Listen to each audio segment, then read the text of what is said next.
CEO, MD sir, Senthil sir, ఇక్కడ వచ్చిన వాళ్ళందరికీ పెద్దలందరికీ very good evening sir. Actual గా ఫస్ట్ వచ్చేసి నేను ఈ కంపెనీ జాయిన్ అవ్వడానికి చాలా మంది అప్రోచ్ అయ్యారంట. ఐ మీన్ రాజీ అక్క, కృష్ణవేణి అక్క, తర్వాత వేరే వాళ్ళు కూడా. బట్ నేను ఇంట్రెస్ట్ చూపించలేదు. ఫస్ట్ ఆఫ్ ఆల్ నేను కూడా యాజ్ యూజువల్ ఐఎమ్ బిజీ. మేము బిజినెస్ లో ఉన్నాం కాబట్టి వీఆర్ సో బిజీ అని ఫ్రమ్ లాస్ట్ 2.5 years నుంచి మేము ఇదే చెప్తూ వచ్చాము. బట్ అట్ ద ఎండ్ వాళ్ళు లాస్ట్ అండ్ ఫైనల్ లేదు, వీళ్ళకి వచ్చి ఒకసారి ప్రోడక్ట్ చూపిస్తే వీళ్ళకి అర్థమవుతుంది, అసలు దీని గురించి ఏంది ఫోన్ లో చెప్తే అర్థం కాదు అనేసి అని they personally visited Hyderabad.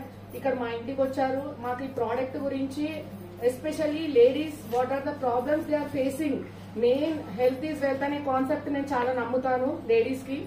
So దాని గురించి జస్టిస్ అనే నాప్కిన్ ఒక్కదాని మీదే నేను చాలా అవేర్నెస్ తెలుసుకున్నాను. ఏంటి ప్రాబ్లం, లేడీస్ ఎక్కడ ప్రాబ్లం ఫేస్ చేస్తున్నారు, ఎందుకు ఈ పీసీఓడి ప్రాబ్లం, ఇర్రెగ్యులర్ పీరియడ్స్ ఇవన్నీ ఎందుకు వస్తున్నాయి, వై యూట్రస్ ప్రాబ్లం ఎందుకు వస్తుంది, మనకు అసలు ఏమీ తెలియదు, అసలు నాలెడ్జ్ అనేది లేదు దీని మీద. దీని గురించి ఒక్కసారి వాళ్ళు క్లియర్ కట్ గా ఓపెన్ మార్కెట్ లో ఏం జరుగుతుంది, అసలు లేడీస్ మీద ఏం ఇంపాక్ట్ పడుతుంది, why so many problems are facing, అంటే ఏమేం ప్రాబ్లమ్స్ ఫేస్ అవుతున్నాయని ఓన్లీ ఒక సింపుల్ రీజన్ తో చెప్పేసిండ్రు వాళ్ళు.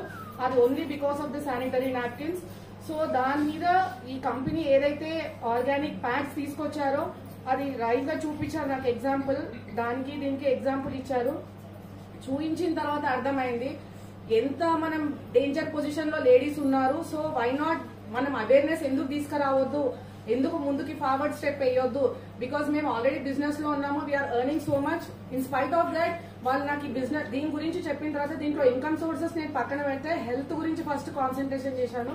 సో హెల్త్ గురించి ఇంపార్టెంట్ అనుకోని నా బిజినెస్ లో కూడా నేను టైం తీసుకొని లేదు అవేర్నెస్ తీసుకురావాలా, కంపల్సరీ ప్రాబ్లం రావద్దు, లేడీస్ ప్రాబ్లం ఫేస్ చేయొద్దు అనేసి అని అనుకున్నాను. సో అదే దాని మీద కాన్సెప్ట్ ఫోకస్ పెట్టాను. ఇంకా నా ఫ్యూచర్ కూడా మేబీ లేడీస్ గురించే బాగా సపోర్ట్ చేస్తాను నేను.